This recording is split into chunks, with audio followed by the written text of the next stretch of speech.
Hello and welcome to this revision session for AQA A-Level Physics Paper 3 on the topic of cosmology, which is in the astrophysics option. So in today's revision session we're going to be looking at astrophysics, in particular looking at examination style questions on the topic of cosmology.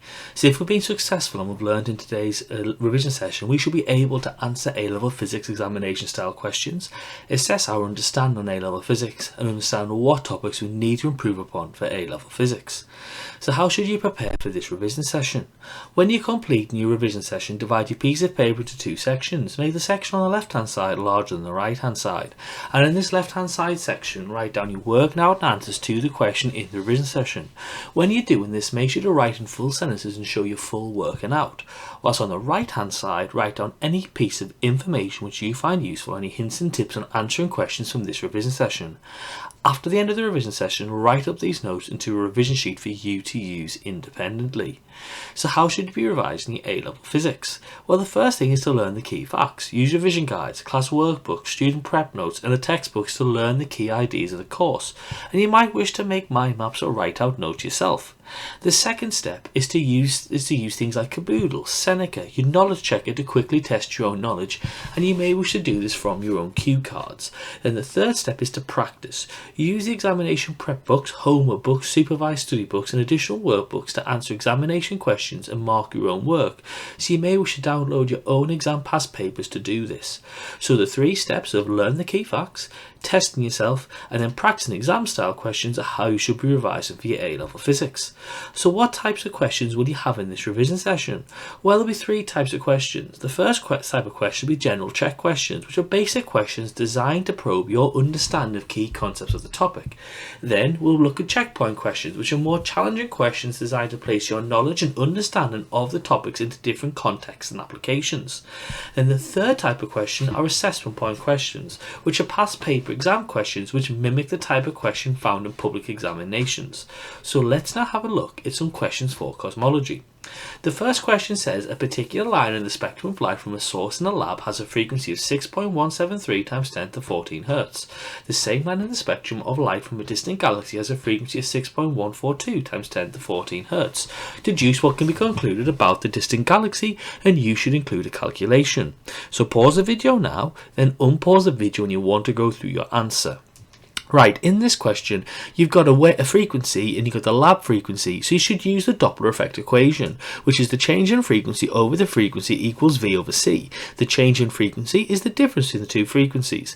F is the frequency of the lab. You pop in all the values, you get minus 1.51 times 10 to 6 meters per second, so therefore it tells you the galaxy is receding away from the Earth.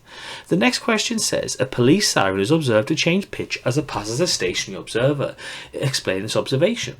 Then explain why the driver of a race car does not experience any Doppler shift in the sounds from the engine. Light from a distant galaxy is redshifted. Suggest how by measuring the redshift of different parts of the galaxy, astronomers are able to determine the speed of rotation of the galaxy. Then suggest why the light reflecting off a sprinter running towards a TV camera does not appear to be blue shifted. So pause the video now, then unpause the video when you want to go through your answer. Right, this links to the Doppler effect and all the observations that come from it. Now the first one is when the car is moving towards the receiver, the space between the observer and the emitter is compressed, so therefore the sound wave is compressed, so therefore there are more waves per second, so it's pitched higher. When the car is moving away from the receiver, there's more space for the sound waves to go into, so the sound waves become stretched. There is a lower frequency, so therefore the sound is lower pitched. Now for the second question, remember it's all about relative motion, so there's no relative motion between the driver and the source, so therefore the waves received will not be Doppler shifted. You'll have the same wavelength and the same frequency as when it was emitted. Now in the third question, as a galaxy is redshifted and it's rotating around, okay, each side of the rotating galaxy will have a different velocity and therefore a different redshift. The side rotating away from us will have a greater velocity and a greater redshift. The side rotating towards us will have a lower velocity and a lower redshift. The difference in the two relative velocities can then give the difference in the wavelengths, which can therefore lead to the velocity of the rotation being calculated. And in the last question, remember that the speed of the runner is a lot less than the speed of light, so therefore any change in wavelength of the reflected wave will be extremely small, so therefore the human eye will not detect it. The next question says, a particular absorption line is measured in a lab at a frequency of 5.12 times 10 to the 14 Hz. Calculate the frequency and wavelength associated with the same line in a galaxy moving away from the Earth at 10.6 megameters per second, a galaxy moving away from us at 25% of the speed of light, and then an absorption line is measured in the lab of a wavelength of 714.7 nanometers. In a distant galaxy, the same absorption line is observed as 707.1 nanometers. Calculate the speed of the galaxy and state whether it's moving towards or away from the Earth. So pause the video now, then unpause the video when you want to go through your answer. Right, in this first one, you should again use the Doppler effect equation. The change in frequency over the frequency is equal to the speed over the speed of light. We can work out what our change in frequency is because we have all the other values. We can then work out the change in frequency is 0.180 times 10 to the 14 Hz. So therefore our observed frequency is going to be the value of the lab minus that number because we know it's moving away from us, so the frequency therefore must be decreasing. We've then got our new frequency. We can say wavelength of speed over frequency, therefore 608 nanometers. Same idea for the next one, however this time we're going to be using 25% of the speed of light as our value for V, so it's 25% of 3 times 10 to the 8, work it all through and we get our wavelength to be 782 nanometers. Now in this last one, because we've got wavelength and we've not got frequency, we've got to use the wavelength aspect of the equation, which is the change in wavelength over wavelength equals V over C. So the change in wavelength, you can see from the information given, is the difference, so it's 7.6 nanometers. So if we can work out V and we get 3.19 times 10 to the 6 meters per second. Now we know because the frequency, which is the wavelength that is being observed, is actually got shorter, so it tells us it must be blue shifting and the galaxy is moving towards the Earth. The next question says, state two pieces of evidence in support of the Big Bang Theory. Explain the importance of the discovery of the cosmic microwave background radiation. Then if the universe is between 11 and 15 billion years old, calculate the maximum and minimum possible values for the Hubble constant seconds to the -1. Estimate the peak wavelength of electromagnetic radiation in the universe when its temperature is 10 to the 11 Kelvin. And then estimate the temperature of the universe when it was full of visible light. So pause the video now, then unpause the video when you want to go through your answer. Right, in this first one, there are three bits of evidence for the Big Bang Theory: the redshift of the universe, the cosmic microwave background radiation, and the relative abundance of hydrogen helium, 25 to 75%, in deep space. Now the CMBR, the cosmic microwave background radiation, is very important because it was predicted by only the Big Bang Theory. No other theory of the origin of the universe could explain the CMBR, so it allowed the Big Bang Theory to be accepted. Now the Hubble constant is 1 over the time of the universe. Now we've got to do that in seconds to get our Hubble constant in seconds to the -1, so we convert 11 billion and 15 billion years into seconds. We then pop them in and we get our two answers: 2.89 times 10 to the -18 seconds to the -1 and 2.11 times 10 to the -18 seconds to the -1. Now the next question, we assume the universe is a black body radiator, so we use the Wien displacement law, which is the idea that lambda max is equal to 2.9 times 10 to the 3 over the absolute temperature. So you pop that all through and we get 3.0 times 10 to the -14 meters. In the next question, we can still use the Wien displacement law and consider the universe as a black body radiator, but this time we know our wavelength, so we can estimate the wavelength of visible light to be about 500 nanometers. That's a value you should know. Pop it into the Wien displacement law equation and we get 6000 Kelvin as our answer. The next question says, state three pieces of evidence in support of the Big Bang Theory. Describe why it is not possible for atoms to form until 380,000 years after the Big Bang, and then describe the observations that led to the development of the idea of dark energy. So pause the video now, then unpause the video when you want to go through your answer. As we said before, three bits of evidence are the redshift of the universe, the microwave background radiation found in all directions, and the relative abundance of hydrogen helium in deep space due to the early fusion that took place in the universe. The next question is important to understand that until 380,000 years after the Big Bang, the universe was too hot. That meant the atoms were ionized, and eventually the universe cooled down enough for the nuclei to hold onto their electrons and form atoms. Now, how do we develop the idea of dark energy? Was when we observed distant galaxies, we observed that they were accelerating away from us, indicating that the expansion of the universe was happening at an increasing rate. It was accelerating. So for this acceleration to happen, a source of energy was needed, which we consider to be dark energy. The next question says, the universe originated from a Big Bang. The table shows how the temperature of the universe has changed with the time since the Big Bang.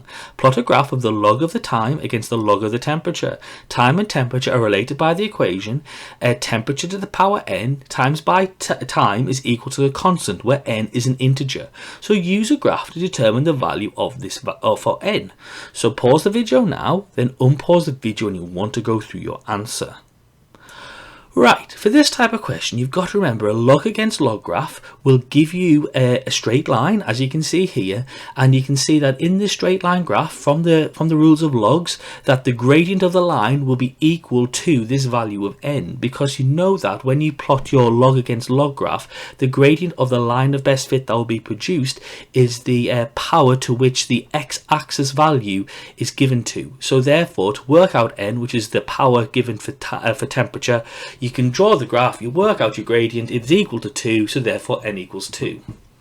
The next question says, a line in a spectrum emitted by a galaxy is shifted from 402.5 nanometers, the lab standard, to 403.4 nanometers. Calculate the recession velocity of the galaxy in kilometers per second. Describe two of the pieces of evidence that the universe is expanding. Before the launch of the Hubble Space Telescope, the estimates of the Hubble constant were subjected to errors of 50%. Measurements made by the HST mean that the accuracy now estimated to be plus or minus 10%. Suggests why this is. Then the HST has imaged the most distant quasar, which has a redshift of 7.54. This redshift predicts an age of the universe of 13.8 billion years. Deduce the distance to the galaxy in an appropriate units. So pause the video now, then unpause the video when you want to go through your answer. Right, in this first one, we use our redshift equation. We've got our wavelength, so it's going to be the change in wavelength over the wavelength equals minus v over c. Rearrange that, make v the subject. We can work out our change in wavelength from the information given. Now remember, we want our value in meters per second, so therefore you've got to convert your nanometers into meters. So you pop in all the values and you get 670 times 10 to the 3 meters per second, which is 670 kilometers per second. Now the other bits of evidence for expansion, the universe expanding, is the Big Bang theory evidence. So therefore is the cosmic microwave background radiation, and then the hydrogen helium abundance, which is accounted for by the brief period of fusion in the early universe. Now why is there a less on values? Because the resolution of the measuring device of the HST have improved, so the measurements of the velocity and the distance can be made with much more precision and accuracy, and the radiation absorbed by detectors in the HST has not been scattered by the atmosphere as an Earth-based telescope would have, so there is less spread in the values.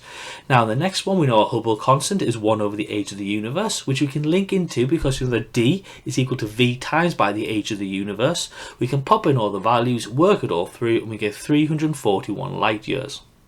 The next question says, a supermassive black hole has a mass equal to 500 million solar masses.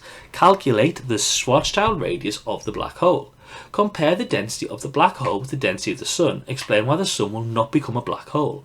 Then a supermassive black hole can form a quasar. A quasar in the constellation Lynx has a power of 10 to the 42 watts. The sun has a power of 4 times 10 to the 26 watts. Calculate how close to the Earth the sun would have to be to appear to have the same power as the quasar. Then some quasars are too distant to be imaged by a single radio telescope. Explain why. So pause the video now, then unpause the video when you want to go through your answer. Right, in this first one, we've got our mass in solar masses. So you can find out the mass of a solar mass by using the equation sheet. So you can work it through by doing 5 times 10 to the 6 times by 1.99 times 10 to the 30 to get your mass of the black hole. We then use the Schwarzschild radius equation 2gm over c squared to work out our value to be 1.5 times 10 to the 10 meters. Now we can work out density for both the objects, which we assume both of them are spherical. So we can say density is mass over volume, where volume is 4 over 3 pi r cubed. Now you've got the density, that you've got the radius of the black hole in the equation. We've got the radius of the sun on the equation sheet, so we can work out both of the values for the volume from that. You've also got the mass of the sun on the equation sheet. So you work them through and you can work out that the density of the black hole is 7.04 times 10 to the 5 kilograms per meter cubed. The density of the sun is 1,400 kilograms per meter cubed. So therefore the density of the sun is 500 times smaller than the density of the black hole. So the sun has insufficient mass to produce an escape velocity that exceeds that of light, which would therefore is needed to be a black hole. In the next question, we've got to use the inverse square law, which is that P is equal to the proportional, to 1 over d squared. squared. So we can say the power of the quasar over the power of the black hole is going to be equal to the distance to the sun divided by the distance to the quasar, because we're going to P is proportional to 1 over d squared. So therefore you pop in all your values, you work it all through, and you get your new value for d to be 3,000 meters. Now the issue why it can't be imaged by one single radio telescope is that the angle subtended by the quasar at the Earth is too small to be detected by a telescope with a dish of that size at this time. So we've got to be using larger telescopes or telescopes in space to image quasars. In the next question, it says, what is the redshift of a galaxy with a recession speed of 2.2 times 10 to the 6 meters per second? What about 10% the speed of light? What is the recession speed of a galaxy if the radiation of the original wavelength, 6.5 times 10 to the minus 7 meters, undergoes a redshift of 3.7 times 10 to the minus 8 meters, and a star receding at a velocity of 9.2 times 10 to 3 kilometers per second emits radiation of wavelength 410 nanometers? What is the extent of the redshift of this radiation when it's received on Earth, and what is its received wavelength? So pause the video now, then unpause the video when you want to go through your answer. Right, in this particular question, once again, it's the idea of using the Doppler shift equation. So here we have, so we want to work out redshift, so we know it's V over C, so we've got V, so we pop them in and we get 0.0073. Same idea for 10% the speed of light, so 10% the speed of light is 3 times 10 to the 7, so it's 3 times 10 to the 7 over 3 times 10 to the 8, so it's 0.10. In this next one, we have our change of wavelength. We have our original lab spec wavelength. We can then say V over C equals a change in wavelength over wavelength. So V equals change in wavelength over wavelength times by C. Pop in all the values and you get 1.7 times 10 to 7 meters per second. Here we've got our wavelengths now. So we can work out our change in wavelength, because we can say V over C is equal to the change in wavelength over wavelength. So the change in wavelength is V over C times by wavelength. We get 1.26 times 10 to the minus 8 meters. Now, because we know that it's redshifting, therefore the wavelength must be longer. So therefore the observed wavelength is the lab standard wavelength plus this change in wavelength, so it's 422 times 10 to the minus 9 meters, or 422 nanometers. The next question says GNZ11 is one of the most distant observed galaxies in the universe. A redshift Z of 10.96 has been detected by the Hubble Space Telescope for radiation from this galaxy. Radiation with a wavelength of 134 nanometers was emitted from GNZ11. Calculate the wavelength of this radiation when it's detected at the Hubble Space Telescope. The graph shows how Z for emitted light from a galaxy varies with the distance that the light has travelled in reaching the Earth. A light year is the distance travelled by light in 1 year. Determine the distance light from GNZ11 has travelled in reaching the Earth in meters. Then the recently launched James Webb Space Telescope is designed to operate in the infrared region of the spectrum. Explain how this will be helpful for studying distant galaxies from the Earth. So pause the video now, then unpause the video when you want to go through your answer. Right, in this first question, we again can use our redshift equation. So we know that Z is equal to the change in wavelength over the wavelength, okay, times by, so we know Z is 10.96, so therefore we can work out what our original wavelength is by working out what the difference is, divided by the lab standard, and then look at it equal to 10.96. So if you can work it all through, you can get it equal to be 1.60 times 10 to the minus 6 meters. In this next question, we know that the distance that is travelled, as you can see from our diagram, tells us that it's going to be at 13.4 times 10 to the 9 light years by looking at the graph.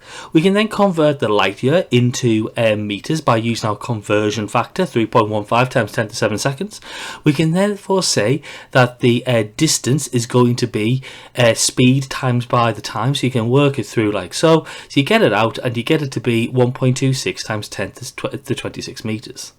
Now the next question says, why are we useful for distant galaxies? Well, we know that very distant galaxies have a very large redshift. So therefore, if they've got a very large redshift, it'll be so redshifted that the wavelength is so great that the visible light becomes infrared when it arrives at the Earth. The next question says, Cepheid is an eclipsing binary system consisting of two stars that orbit their common centre of mass. The primary star is class B and the secondary star is class G. Figure 1 shows the variation of the apparent magnitude of Cepheid with the time as observed from Earth. Firstly, explain the shape of the graph in figure 1. Then a particular spectral line has a wavelength of 486.136 nanometers when measured from a source in the lab. The line is also present in the absorption spectrum of the primary star of Cepheid.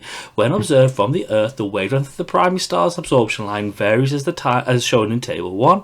State why the average of the values in Table 1 is different from the lab value. Then show that the orbital speed of the primary star is about 250 kilometers per second. Calculate the orbital rate of the primary star. Then a different eclipsing binary star system is thought to consist of a white dwarf and a neutron star. Discuss how astronomers could confirm this. So pause the video now, then unpause the video when you want to go through your answer.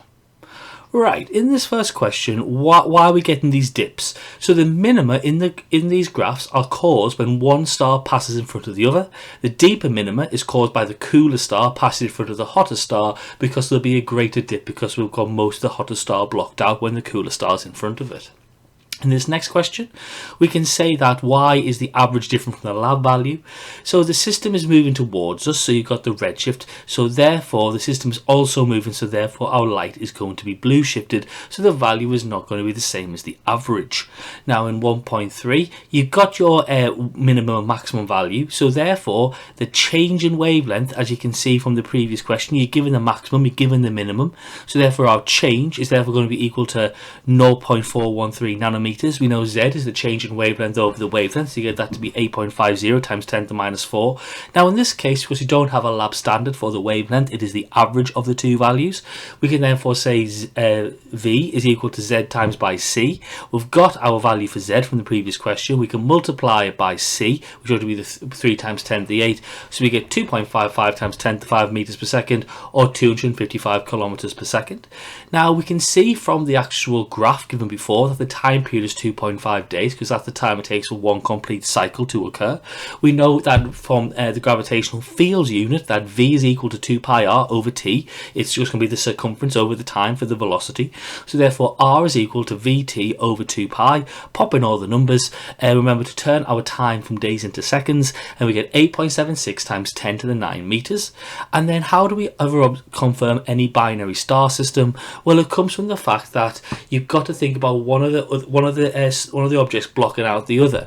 So the neutron star will emit radio waves. So the radio emissions from the neutron star, which is a fact that we know, will be blocked by the white dwarf star when they pass in front of it, so you can detect its presence. The next question says, a particular spectral line in the spectrum of a star is found to have a wavelength of 600.80 nanometers compared to 600.00 nanometers as measured in the lab. What is the velocity of the star? Is it moving towards or away from us?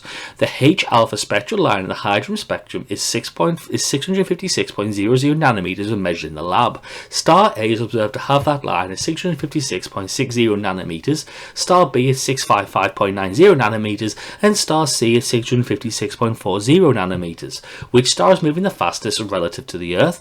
What is the direction of motion of each of the stars? The neutral atomic hydrogen gas in the spiral arms of the Milky Way emits a spectral line of wavelength 21 centimeters, which is in the microwave part of the electromagnetic spectrum. The spectral line, when detected by a radio telescope in a certain orientation, is observed to be shifted by 0.1 mm less than 21 centimeters. How fast is this part of the galaxy moving relative along the line of sight? Is it moving towards us or away from us? So pause the video now, then unpause the video when you want to go through your answer. So, to answer this question, you've got to consider again using the Doppler shift equation. So we know that we can work out in this first question our change in lambda by doing the apparent lambda minus the lab spec lambda.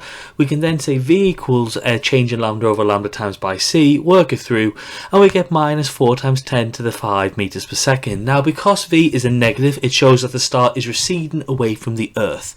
Now, in the next question, once again, we work out the change change in the wavelength, because the change in the wavelength will tell us how fast they will be moving away from us, because they'll all have the same lab spec for their wavelength. So if you work out their change in wavelength, that will then give you the value that you require. So if you work it through, you can see that star A has the greatest shift, the greatest change in wavelength, so therefore must be moving the fastest relative to the Earth.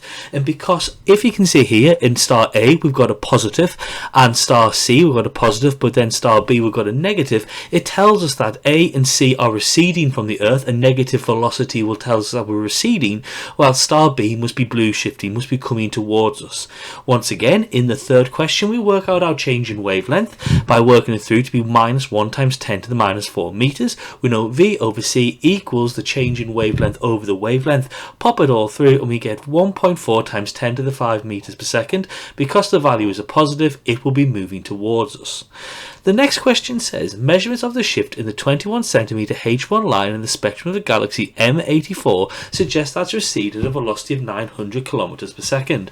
Calculate the value of redshift for this galaxy and calculate the distance to this galaxy. So pause the video now, then unpause the video when you want to go through your answer.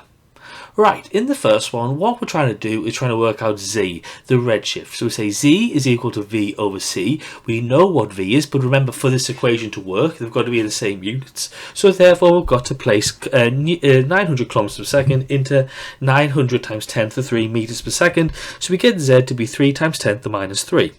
We can then work out the distance, because we know that distance is equal to the recession velocity divided by the Hubble constant. Now the Hubble constant is given to be 65, but when we use this equation, we can then have to make sure that the velocity is in kilometers per second. So we then turn it back into 900 to get 13.8 megaparsecs. In the next question, it says Kruger 60 is a binary star system quite close to the Sun. The wavelength at which the intensity of radiation is at a maximum is 850 nanometers for Kruger A and 1500 nanometers for Kruger B. A website states that the surface temperature of Kruger A is double the surface temperature of Kruger B. Assess whether the website statement is accurate. Kruger B can be used as a standard candle. Describe how standard candles can be used to determine the distance to galaxies. Then NGC 1357 is a spiral galaxy moving away from the Milky Way at a speed of 2.02 times 10 to the 6 meters per second. The spiral galaxy is 8.7 times 10 to the 23 meters from the Earth. Calculate a value for the age of the universe in years. So pause the video now, then unpause the video when you want to go through your answer. Right, in this first one, we're looking at using the equation which for Stefan's law to link our temperature and wavelength together. Sorry, not Stefan's law, it will be the Vine displacement law. Now what we can say is, because we know that temperature and wavelength are linked by a constant, we can just ratio the two. So we can say T, like the temperature of A over the temperature of B, is equal to the wavelength of B divided by the wavelength of A. Now remember, because they're linked as inverse proportionality, that's why we've got them flipped on the other side. So you work it through and it's 1.76 is the ratio, so the surface temperature is not exactly double. Now you've got to be aware of the definition for a standard candle. So standard candles are stellar objects with a known absolute magnitude. So you locate a standard candle in your galaxy, you would measure the apparent magnitude, you would then use the equation of small m minus big M equals 5 log d over 10 to then calculate our distance, because we would know the absolute magnitude, we would know capital M, so we can then work out what d is in the equation. In the next question, we know that Hubble's constant is the recession velocity divided by the distance. Now, because we've got it in meters per second and in meters, that gives us our Hubble constant seconds to the minus 1. So that says that when we say t is equal to 1 over the Hubble constant, it'll give us an age of the universe in seconds. So we get 4.31 times 10 to the 17 seconds. We then convert that into years, which is 1.37 times 10 to the 10 years. The next question says Ursa Minor contains the galaxy NGC 6251. Measurements indicate that the light from the galaxy has a redshift of 0.025 and that the galaxy is 340 million light years from the Earth. Use this data to calculate a value for the Hubble constant, and then use the answer to the previous question to estimate the value for the age of the universe. State an appropriate unit for your answer. So pause the video now, then unpause the video when you want to go through your answer. Right, so how do you work this through? Well, we know V is equal to the Hubble constant times by the distance. So if we work it through with the information given to us, we can therefore actually say that V is also going to be equal to to the values working through to be v times by c. So therefore v is going to be 7.5 times 10 to the 3 kilometers per second. You'll see here we've used c as 3 times 10 to the 5 because we need for our Hubble's constant equation for v to be in kilometers per second or meters per second. We need to also have our distance in megaparsecs, so we change 340 million light years into megaparsecs by dividing 340 by the conversion factor to megaparsecs, which is 3.26. So we get 104 megaparsecs. So we do 7.5 times 10 to the 3 over 104, so we get 72 kilometers per second per megaparsec. Now the age of the universe, as we've said before, is 1 over the Hubble constant. Now to work this through, you need to get your value in seconds, so you've got to convert your Hubble constant you've just previously worked out to go from kilometers per second per megaparsec into seconds to minus 1. So when you do that and work it through, it's 4.3 times 10 to the 17 seconds. The next question says, show that the reciprocal of the Hubble constant as the unit of the second, then the radial velocity of the Coma cluster of galaxies being measured at 7,200 kilometers per second. What is the distance to the cluster? Then the graph shown below has the recession velocity against the distance for a number of galaxies. Estimate from it the value of the Hubble constant. And then what is the distance in megaparsecs of a galaxy with a z of 0.002? So pause the video now, then unpause the video when you want to go through your answer. Right, in this first question, we know that v is equal to h times by d, so 1 over h is d over v. So we could say, if we, for example, say that distance is in kilometers and velocity is in kilometers per second, the kilometers cancel through, so our units are seconds, because 1 over seconds to the minus 1 is seconds. In the next question, we say v equals h times by d. Now we want to work out our distance in megaparsecs, so therefore we have our velocity in kilometers per second, and we have our Hubble's constant in kilometers per second per megaparsec. We work it through, and we get 107 megaparsecs.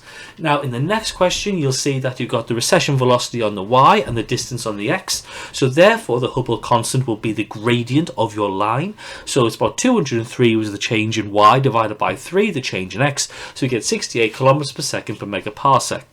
Now we know in this next one that the v is equal to z times by c. Now when you work this through with your Hubble constant in kilometers per second per megaparsec and z as in just a number, so it's 0.002, well then we get our velocity in kilometers per second, therefore distance is velocity over the Hubble constant, so we get 8.8 megaparsecs. The next question says there's some uncertainty in the value of h, 71 plus or minus 10% of kilometers per second per megaparsec. If the galaxy is moving away from us with a recession velocity of 5,500 kilometers per second, calculate its maximum and minimum distance from us. And how is the estimated age of the universe affected by this range of value for h? And then suppose that the universe stopped expanding and started contracting. What feature in the spectrum of the galaxies would enable us to tell us that this had happened? So pause the video now, then unpause the video when you want to go through your answer. Right, in this first one, well, we can work out the 10% of 71, so 10% above is 78 and 10% below is 64.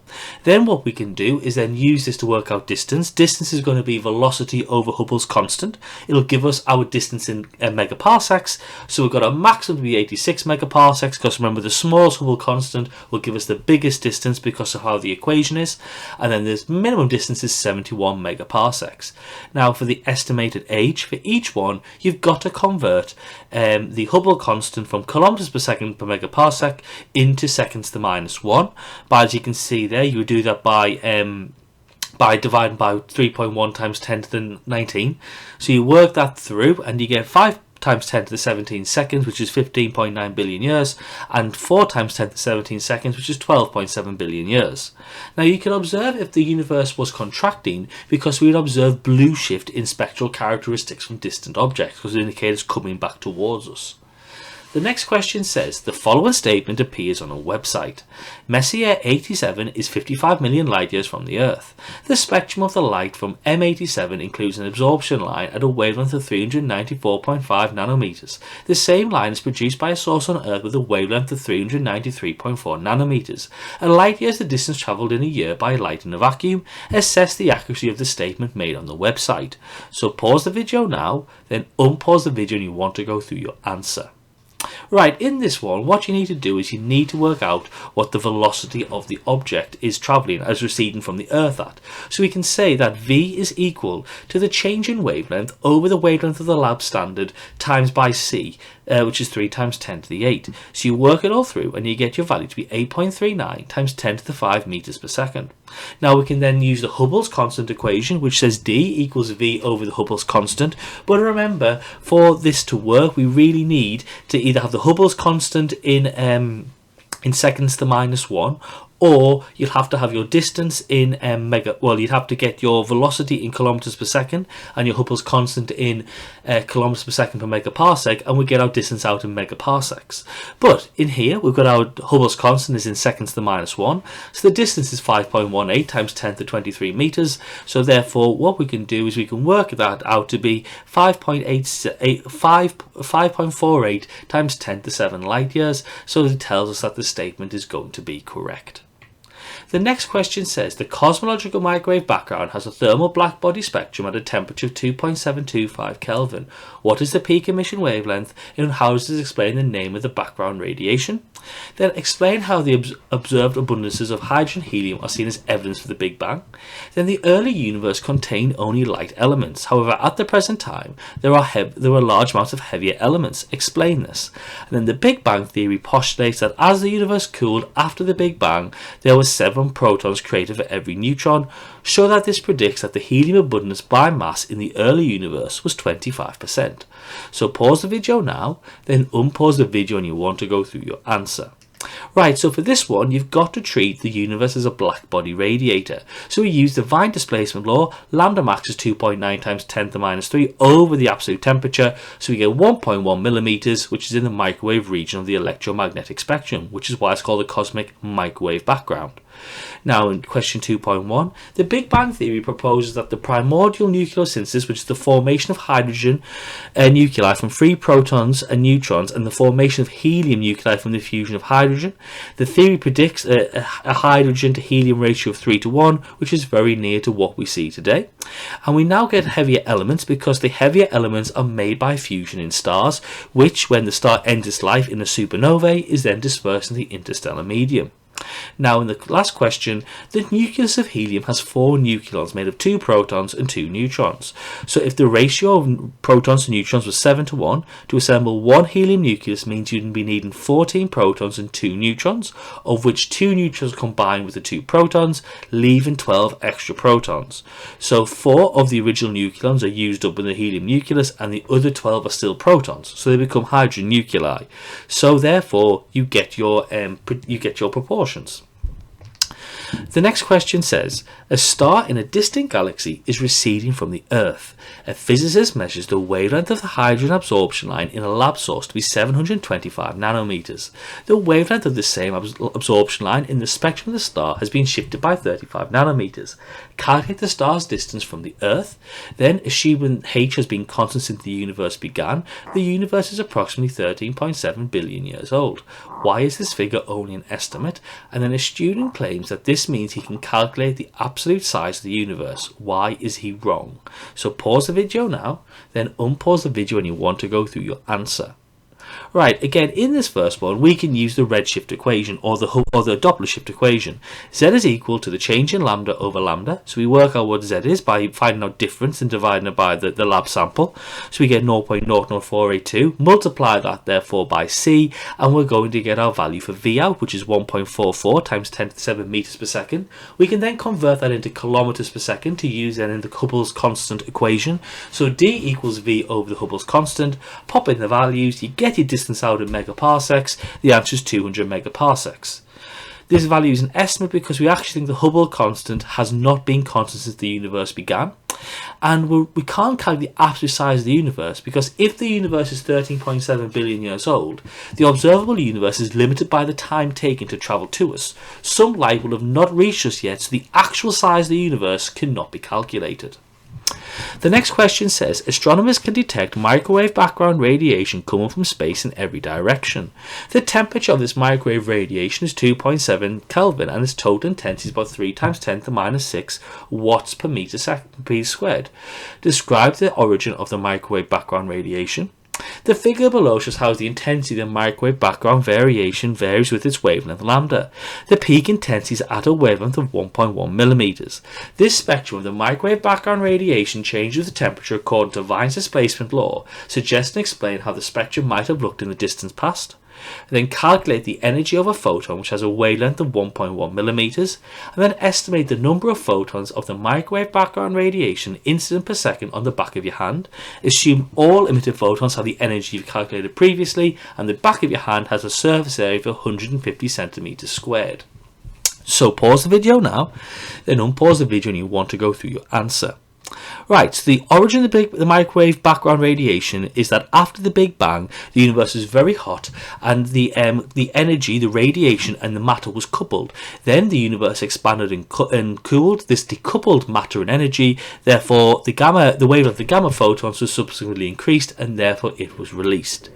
Now we know in this next one that lambda max is proportional to 1 over t, is the Wien displacement law. So therefore, as t is decreased over time, so in the past the peak was at a shorter wavelength, and so the further to the left on the graph. Now the energy of a photon, we can remember doing this, that it is E is equal to hc over lambda, so you can pop that through. So it's hc divided by the lambda, which is 1.1 times 10 to the minus 3 millimeters into meters, so you have 1.8 times 10 to the minus 22 joules. Now the number of photons per second is your 3 times 10 to the minus 6 times by 150 times 10 to the minus 4 over 1.8 times 10 to the minus 22, because we've linked in our energy to the amount of total energy that we've got in the overall area, so therefore it's 2.5 times 10 to the 14 seconds to the minus 1. The next question says, in the middle of the 20th century, there were two competing theories of the universe. In 1964, electromagnetic radiation was observed coming from all directions in space. Figure 2 shows the distribution of this radiation is observed from Earth. The graph provides evidence for one of these theories of the universe. Discuss the main features of this theory of the universe. In your answer, you should include the main predictions and evidence for the theory and a suitable calculation. So pause the video now, then unpause the video when you want to go through your answer. Right, so in this question, the first aspect is redshift. So the theory predicts that distant galaxies are all moving away from us. The further away the galaxy, the faster it moves, which links into Hubble's law, that V is proportional to D. The second aspect is the CMBR, that second bit of evidence. The theory predicts that the black body radiation is at microwave wavelengths because the temperature is 2.7 Kelvin, so the peak wavelength is about 1.1 millimeters. Now it's in all directions, indicating the universe was once in a very small or very hot, dense state, which is the Big Bang theory.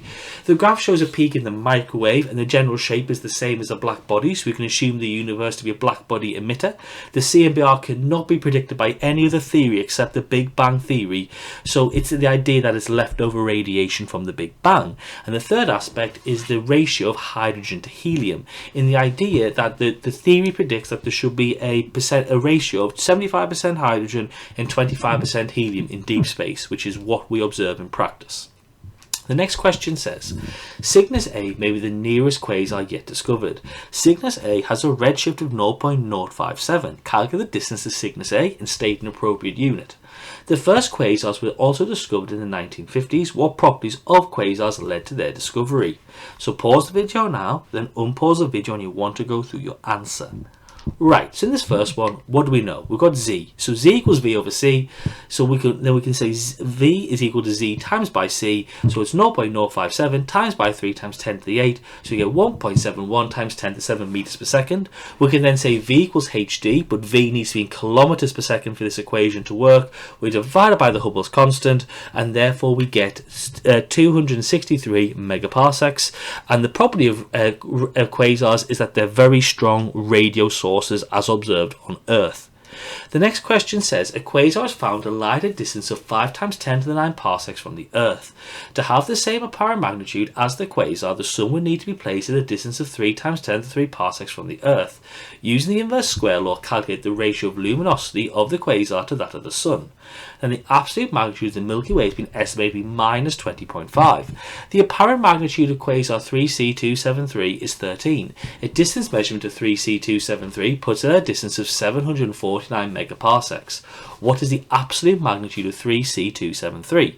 And how much brighter is 3C273 than the Milky Way? So pause the video now, then unpause the video when you want to go through your answer. Right, so if we say they've got the same power and magnitude, they're going to appear equally as bright, so we can say that L is proportional to 1 over d squared. So you can say L, the luminosity of the sun divided by the distance to the sun squared is equal to the luminosity of the quasar divided by the distance to the quasar squared. Now we have the value of the distance to the quasar, we have the value of the luminosity, the distance from to the sun in that point be 3 times 10 to the 3 because they're both in parsecs. That's fine. We've got the luminosity, or one find the luminosity of this quasar of the sun. So you divide one by the other, and you get 2.8 times 10 to the 12. Now this next question, we're going to use m minus m equals 5 log d over 10. Pop in all the values, work it through. Remember, we work in parsecs, not megaparsecs, so we get 39. So the absolute magnitude is therefore going to be 30 minus 39, which is minus 26.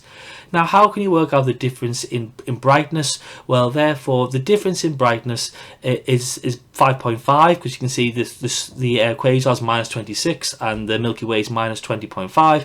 To work out the brightness difference, it is 2.51 to the power of the magnitude differences. That's Poisson's ratio. So it's 2.51 to the power of 5.5, which is about 160 times. The next question says, 3C273 was the first quasar to be discovered. IC1101 is one of the largest galaxies known. Table 2 shows some information about these objects. State the property of the quasar that led to its discovery. Show that the absolute magnitude x of the quasar 3C273 is about minus 27.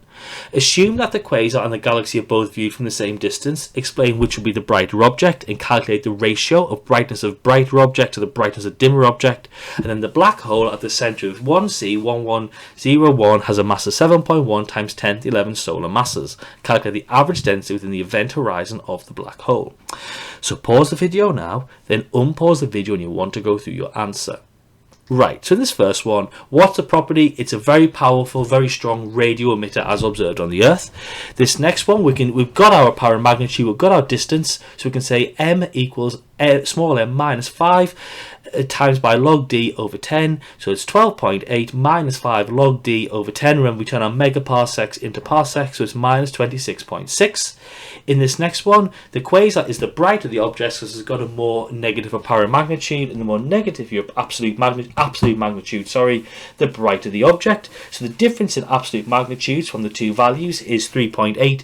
So once again, we can use Poisson's ratio to find which one, how much times brighter it is. So it's 2.51 to the power of the magnitude differences, so it's 33 times. And in this next question, we've got our mass, so we can then use that to work out the Schwarzschild radius by doing 2gm over c squared. Pop in all the values. Remember, so you've got the mass of the sun there, so you've got to multiply the number of solar masses by the mass of the sun, and we get it out to be 2.1 times 10 to the 15 meters.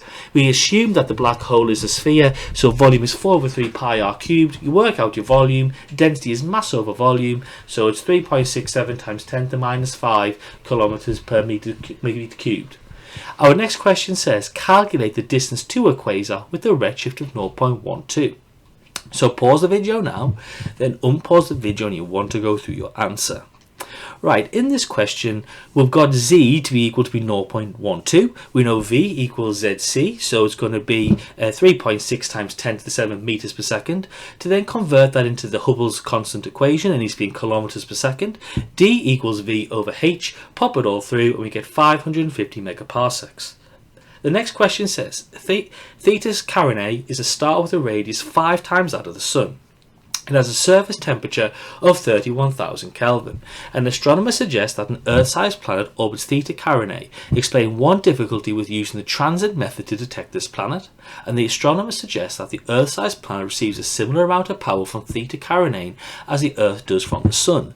The average power output of the Sun is 3.8 times 10 to the 26 watts. Determine the orbital radius of the Earth-sized planet orbiting Theta Carinae. So pause the video now, then unpause the video when you want to go through your answer. Right, so you've got to know the difficulties with the transit method, and basically the transit method measures how much light is blocked out by a planet. If the planet is so small or the star is so big, very little light will be blocked out, so it wouldn't be noticed. The next question indicates that what's the power output of theta Carinae? Well, we know power for a star is sigma AT to the 4. We can then know what the area is because it's a sphere. We say therefore it must have a surface area of 4 pi r squared. So you work it all through and you get 8 times 10 to the 30 watts. So therefore the ratio of the two power outputs is about 2.1 times 10 to the 4. So therefore when we look at our idea of the inverse square law, well therefore by that logic it must be 1.45 times 10 to the 2 times further away. So when you work that all through, it's about 2.2 times 10 to the 13 meters.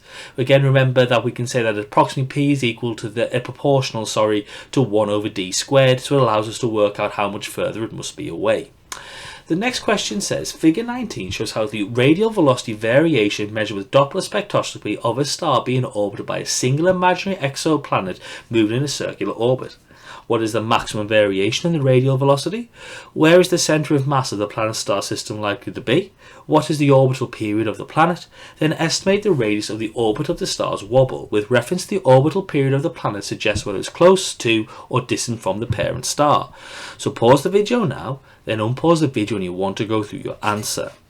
Right, in this first one, look at the amplitude of the graph. The maximum variation is plus or minus 1 meter per second. The next question, where's the centre of mass likely to be? Well, the centre of mass is likely to be very close to the centre of mass of the star because the star is much more massive than that of the planet. Now, the orbital period around the star is the same as the period of time of the radial velocity of the star, which you can tell from the graph is 2 years because it's one wavelength, if you consider it to be a wave. The next question will go to use circular motion. So we know V equals R omega. So therefore omega is going to be 2 pi over t. So therefore R is going to be equal to Vt over 2 pi.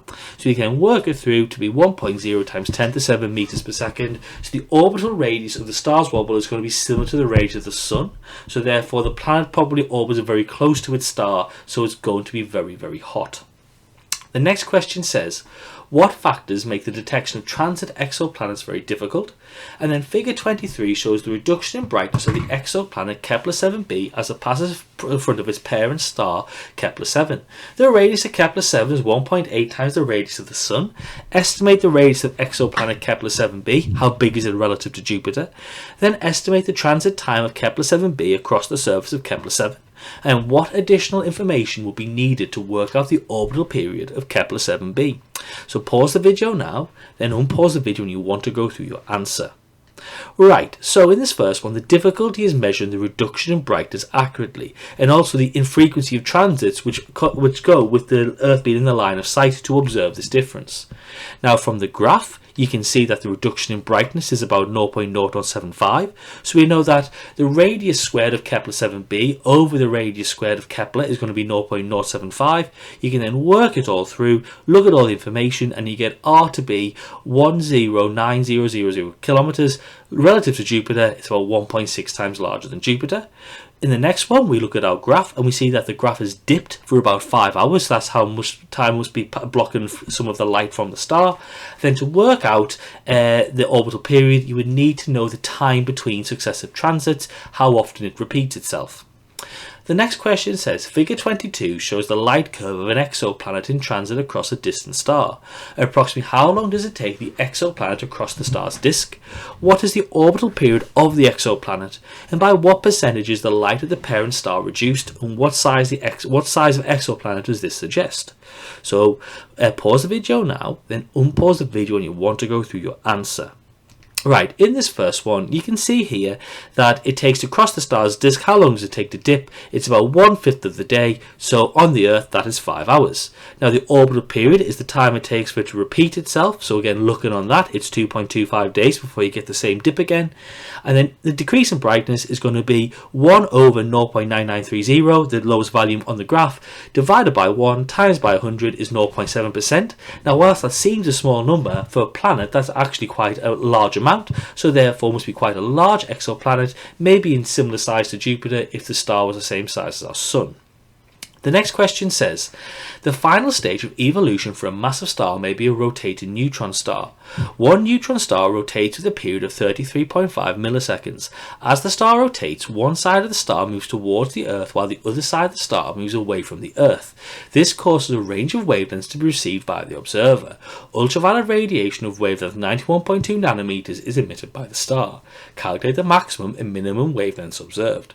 So pause the video now, then unpause the video when you want to go through your answer. Right, so how can you work out what the angular velocity is? Well, angular velocity is 2 pi over t, so you can work it through and you get 187.6 radians per second. We know that v equals r omega, so we know what r is from the information given. It's half the diameter in meters, so we therefore get 1.992 times 10 to the 6 meters per second. We know therefore the change in wavelength over wavelength equals v over c. Now we've got v, we've got c, we know wavelength from the information given to us, we know that value, so therefore we can work it all through and we get our answer out to be the change in wavelength to be 5.84 times 10 to the minus 10. Now we don't use a lab sample here because we just use the average value emitted by the star because we don't have that lab sample. So therefore you can add the value to get the maximum wavelength, you can subtract to get the minimum wavelength, so you get 91.8 nanometers and 90.6 nanometers. The next question says, Menkalinken is an eclipsing binary star system in the constellation of Auriga. Figure 1 shows the variation in the apparent magnitude with time for Menkalinkian. Analysis of the spectrum of one of the stars shows a periodic variation in wavelength. Figure 2 shows the results for one of the spectral lines in the hydrogen-Balmer series. The wavelength for this line as measured for a source in the lab on the Earth is 656.28 nanometers. Describe the physical processes that give rise to the shape of each graph, and go on to show how the information in the graphs can be used to determine properties such as the speed and period of the Menkalinkian binary system, and you should include appropriate calculations in your answer. So pause the video now, then unpause the video when you want to go through your answer.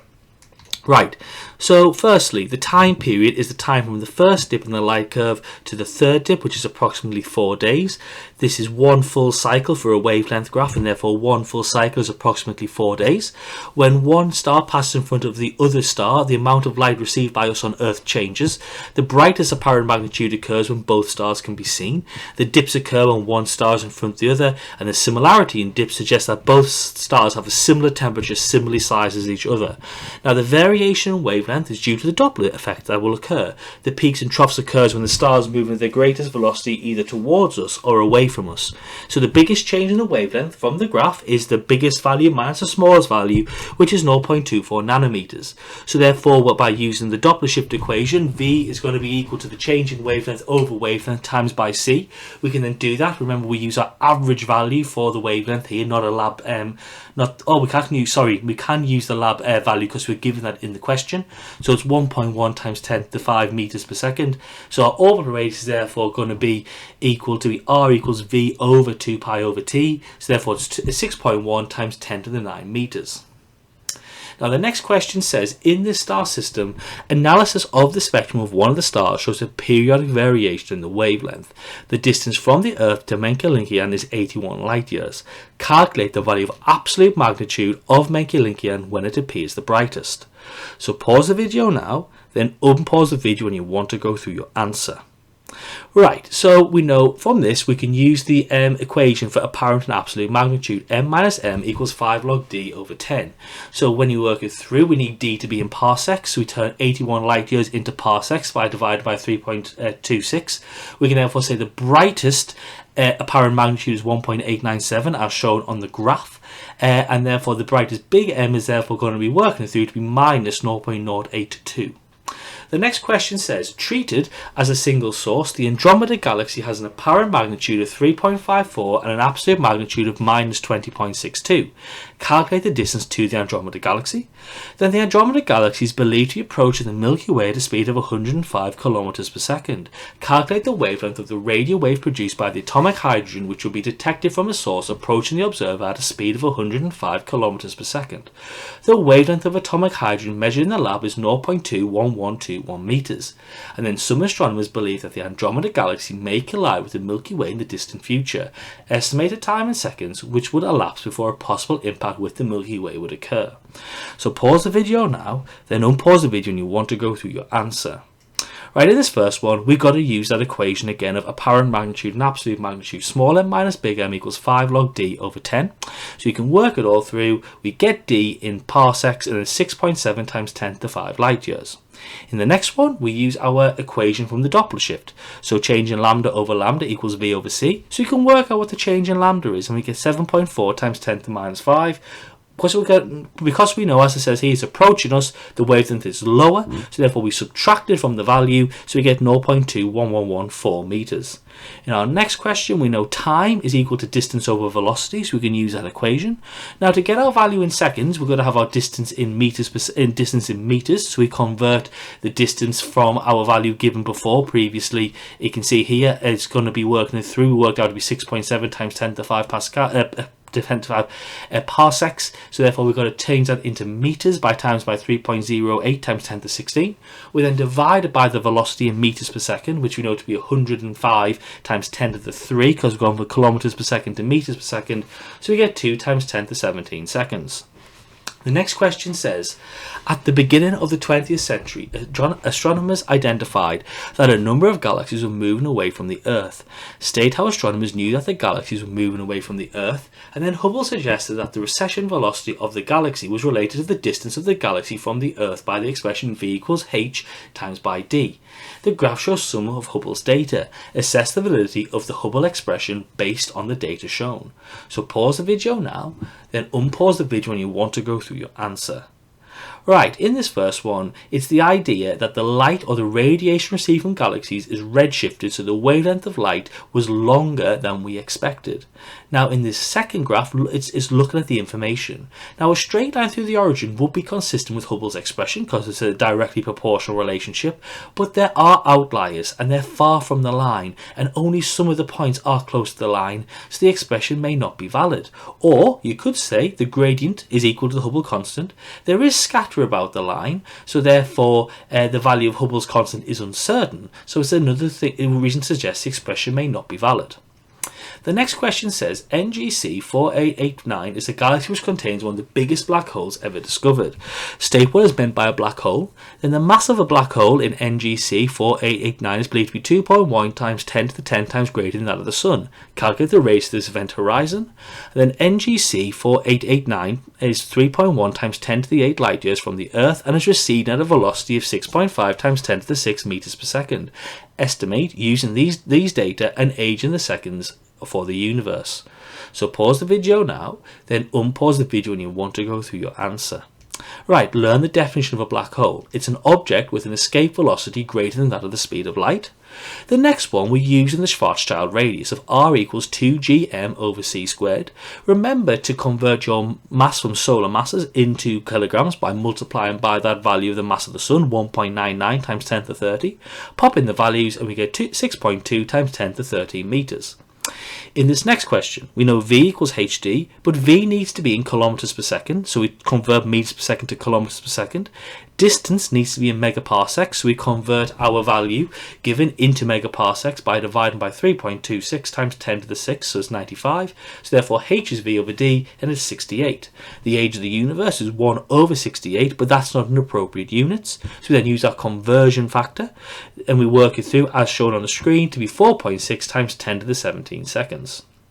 The next question says, in 1999, a Type 1a supernova was observed to be which contributed to the controversial conclusion that the expansion of the universe is accelerating. Explain why observations of the supernova led to the conclusion that the universe is expanding at an accelerating rate, and discuss why this conclusion is controversial. So pause the video now, then unpause the video when you want to go through your answer. Right, so the absolute magnitude of supernovae is known, which allows us to use supernovae as standard candles. Now, if we use the inverse square law, or the equation m minus m equals 5 log d over 10, this allows the distance to be calculated. Now, supernovae are very, very bright, so it can be seen in very distant galaxies from very far away. And it's taken billions of years from the light from the most distant galaxies to reach the Earth, so therefore these supernovae must have been produced a long time ago when the universe was very young.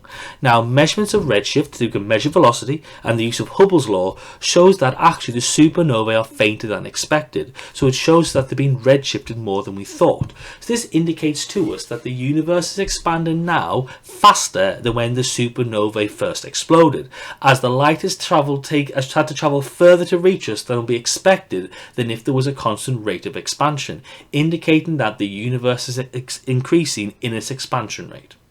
So that brings an end to our revision session today. If you've been successful and you've learned in today's revision session, you'll be able to answer A-Level Physics examination style questions. You can assess your understanding in A-Level Physics and understand what topics you need to improve upon for A-Level Physics. So thank you so much for watching this revision session on AQA A-Level Physics Paper 3 on the Astrophysics option on the topic of cosmology. Thank you very much and have a lovely day.